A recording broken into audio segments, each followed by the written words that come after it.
ڕێز و سڵاو بۆیەوە بینەرانی خۆشەویستی تەلەڤیزیۆنی کۆمەڵە لەگەڵتانم بۆ پێشکەشکردنی گەشتی هەواڵەکانی ئەمڕۆ ڕۆژی چوارشەمە. سەرەتاش سەردێڕی چەند هەواڵێک. پشتڕاستکردنەوەی سزای سێدارەی ئازاد شوجاعی کۆڵبەری خەڵکی سەردەشت. ناڕوونی چارەنووسی حەسەن ڕەحیمی لە گرتوخانەی ئیتلاعاتی میاندواو. لە ناوبردننی دارستانەکانی چیای گابار لەلایەن دەوڵەتی تورکیا. کۆبوونەوەی کرێکارانی خانشینکراوی پترۆشیمی ئابادان. گیان بە خەتکردن و برینداربوونی 6 سوپەر لە بەلوچستان. سزادانی ژنانی ئەفغانستانی بە شەلاغ لەلایەن حکوومەتی تالیبانەوە.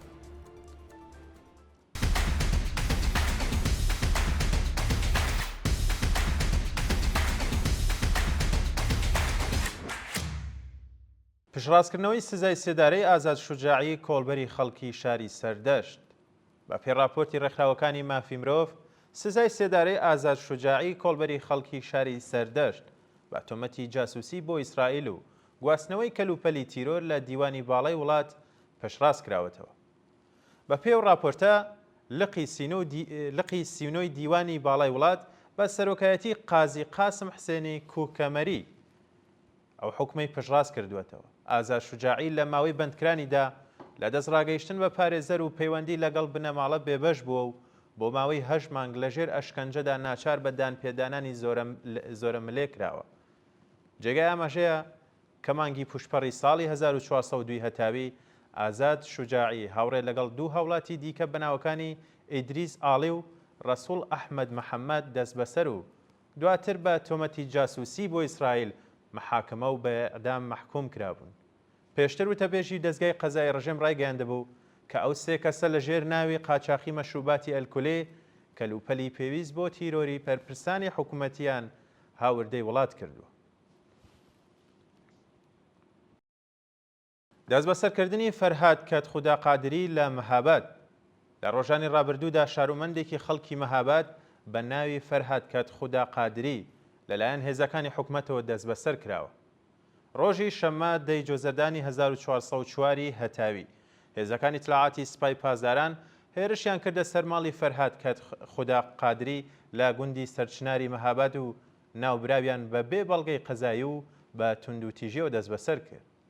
ئەو بەندکراوە لە ماوەی 4 ڕۆژی ڕابردوودا لە پەیوەندی لەگەڵ بنەماڵەکەی بێبەش کراوە و بە دوواداچوونی کەسوکاری بۆ بەدەستهێنانی زانیاری لەسەر هۆکاری بەندکران و شوێنی ڕاگیرانی بێئاکام ماوەتەوە.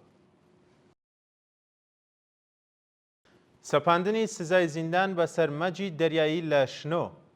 مەجید دەریایی بەندکراوی سیاسی پێشووی خەڵکی شنۆ لەلایەن لقی سەویەکی دادگای تاوانەکانی ژمارە 2 ئەو شارە بە تۆمەتی چالاکی تەبلیغی دژ بە نظام بە 1 ساڵ زیندانی تازیری مەحکوم کراوە. ڕۆژی چوارشەمە 20 خاکەلێوەی 1404 هەتاوی مەجید دەریایی بۆ لقی یەکی دادسەرای گشتی و انقلابی شنۆ بانگێشت و سەبارەت بە تۆمەتی چالاکی تەبلیغی دژ بە نظام بەرگری لە خۆی کرد. شەوی 4 ڕێبەندانی ساڵی 96 هەتاوی مەجید دەریایی بە بیانووی چالاکی سیاسی یەکێک لە کوڕەکانی بە ناوی ئاکام دەریایی لەلایەن هێزە ئەمنیەکانەوە دەست بەسەر کرا. مانگی ڕێبەندانی ساڵی 97 هەتاوی مەجید دەریایی هاوڕێ لەگەڵ 5 شارومەندی دیکەی خەڵکی شاری شنۆ محاکمە و مەجید بە 2 ساڵ زیندان، فەتاح عەلی کورد بە 3 ساڵ و 6 مانگ زیندان، حامد زەریفە بە 3 ساڵ زیندان، محەممەد ئەمین فەزلی بە 2 ساڵ زیندان و محەممەد مەحموود تاش بە 2 ساڵ و 6 مانگ زیندان مەحکوم کران. ناڕوونی چارەنووسی حەسەن ڕەحیمی لە گرتوخانەی ئیتلاعاتی میاندواو. ڕۆژی 5 بەفرانباری ساڵی 1403 هەتاوی شارومەندێکی خەڵکی گوندی چەڵغامازی سەربەش هەرسانی میاندواو بە ناوی حەسەن ڕەحیمی لەلایەن ئیدارەی ئیتلاعاتەوە دەست بەسەر و بۆ شوێنێکی نادیار ڕاگوێزرا. بە وتەی سەرچاوەکانی هەواڵ حەسەن ڕەحیمی بەهۆی چالاکیەکانی لە تۆڕە کۆمەڵایەتیەکان لەلایەن لیباس شەخسیەکانی ڕژێمەوە ڕەفێنراوە و لە ماوەی بەندکرانیدا هیچ پەیوەندێکی تەلەفۆنی لەگەڵ بنەماڵەکەیدا نەبووە. نزیک بە 6 مانگ بە سەرکاتی ڕەفاندنی ئەو شارومەندە تێپەڕیوە و بە دوواداچوونی بنەماڵەکەشی هیچ ئاکامێکی نەبووە. لە ناوبردننی دارستانەکانی چیای گابار لەلایەن دەوڵەتی تورکیا. بە پێڕاپۆرتی ژینگە پارێزانی باکووری کوردستان دەوڵەتی تورکیا بە بیانووی لێدانی بیری نەوت لە چیای گاباری سەر بە پارێزگای شڕناخ هەزاران داری بڕیوەتەوە و زیانێکی زۆری بە ژینگەی ناوچەکە گەیاندووە. بە پێوە دیمەنانی لە تۆڕە کۆمەڵایەتیەکان بڵاو کراوەتەوە هەزاران داری بڕاو لە تەنیش جادەکانی پارێزگای شەرناخدا دانراوە و کەسانی سەر بە حکومەت بەبار هەڵگر بۆ ناوچەکانی دیکەی تورکیا دەیانگوازنەوە. لە ماوەی 5 ساڵی ڕابردوودا بە سەدان هێکتار لە جەنگەڵەکانی چیای گابار لە ناوچووە و ڕێکخراوەکانی مافی مرۆڤ سەبارەت بە کاریگەریەکانی ئەو تاڵانکاریە لەسەر ژیانی خەڵکی ناوچە هۆشداریان بە دەوڵەت داوە. کۆبوونەوەی کرێکارانی خانشینکراوی پترۆشیمی ئابادان ڕۆژی سێشەمە 13 جۆزەردان کرێکارانی خانشینکراوی پترۆشیمی ئابادان لە بەردەم فەرمانداری ئەو شارە کۆبوونەوە و بە وتنەوەی دروشم خوازیاری جێبەجێکردنی داخوازیەکانیان بوون. خانشینکراوانی ناڕازی لە دروشمەکانیاندا خوازیاری زیادکردنی حەقدەست، پێدانی بۆنی کرێکاری، پەرداختی مەزایە بڕاوەکان، گەڕانەوەی ئەو بڕەپارە لە ساڵانی ڕابردوو کە وەکو باج لەسەر حەقدەستەکانیان کەمکرابوو و کۆتایی هێنان بە دەستێوەردانەکانی دەوڵەت لە سندوقی خانشینی پێرسونێلی نەوت بوون. ناڕزایەتی کرێکارانی بێکارکراوی کارخانەی تسکۆ لە زەنجان. کرێکارانی بێکارکراوی کارخانەی بەرهەمهێنەری ترانسفۆرماتۆری تسکۆ لە زەنجان ڕۆژی سێشەمە 13 جۆزەردان لە بەردەم ئوستانداریدا خۆپیشاندانیان کرد. بە پێی زانیاریەکان بەڕێوەبەرانی کارخانەی تسکۆ بە بیانووی کێشەی دارایی کۆمەڵێک کرێکاریان بە چەند ساڵ پێشینەی کاریەوە لەسەر کار دەرکردووە. کرێکارانی ناڕازی بە بەدەستەوەگرتنی پلاکار لە بەردەم ئوستانداری زەنجاندا کۆبوونەوە و خوازیاری گەڕانەوە بۆ سەرکار، پێدانی هەقدەستە دواخراوەکان و تەزمینی ئەمنیەتی پیشەیی بوون. کۆبوونەوەی کرێکارانی کارخانەی فولادی کەویر لە ئەردستان بەیانی سێشەمە 13 جۆزەردان کرێکارانی شاغڵ لە کارخانەی فولادی کەویر لە ئەردستان لە ئاز داخرانی کارخانە ناڕزایەتیان دەربڕێ و بە کۆبوونەوە لە بەردەم فەرمانداری خوازیاری پەرداختی داخوازیەکانیان بوون.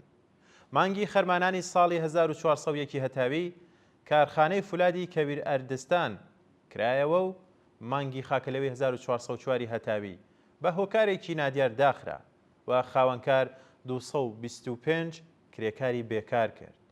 ڕۆژی ڕابردوو کرێکارانی ناڕازی لە بەردەم فەرمانداری ئەو شارە کۆبوونەوە و باوتنەوەی دروشم خوازیاری گەڕانەوە بۆ سەرکار، پێدانی حەقدەست و مەزایە دواخراوەکان و تەزمینی ئەمنیەتی پیشەیی بوون. خۆپیشاندانی دەریاوانەکانی بەندەرگەناوە دژ بە بێکاری. دەریاوانەکانی بەندەرگەناوە ڕۆژی سێشەمە 13 جۆزەردان دژ بە دۆخی سەختی معیشەتی و بێکاری مەلاوانەکان خۆپیشاندانیان کرد. بە وتەی ناڕازیان دەوڵەت خەریکە پیشەی دەریاوانی لەناو دەبات و تا بە ئەمڕۆ سەدان کەس بێکار کراون. بەندەرگەناوە هیچ کارخانە، شیرکەت یان کەشاوەرزێکی پڕڕەونەقی نییە تاوەکو خەڵکی ئەو شارە تێیدا کار بکەن. تەنیا پیشەی ئەوان دەریاوانی هاوردەکردنی کەلوپەل و ماسیگریە. بەڵام سیاسەتە هەڵەکانی کۆماری ئیسلامی پیشەکانیانی لەناو بردووە و ئێستا ژیان و معیشەتی خۆیان و بنەماڵەکانیان کەوتووەتە مەترسیەوە. دەست بەسەرکردنی چالاکێکی مەدەنی و چەند شارومەندی بێناسنامە لە مەشهەد و زاهیدان. بەیانی سێشەمە 13 جۆزەردان هێزە ئەمنیەتیەکانی ڕژێم چالاکێکی مەدەنی خەڵکی مەشهەدیان بە ناوی ئومید فەتحی و 4 شارومەندی بێناسنامەی بەلوچیان لە شاری زاهیدان دەست بەسەر کرد. بە پێی راپۆرتی حاڵوەش هێزە ئینتیزامیەکانی ڕژێم هێرشیان کردوەتە سەر کاسبکارانی بازاڕچەی زاهدان و 4 شارومەندی بێناسنامەی بەلوچیان دەست بەسەر و بۆ شوێنێکی نادیار گواستوەتەوە.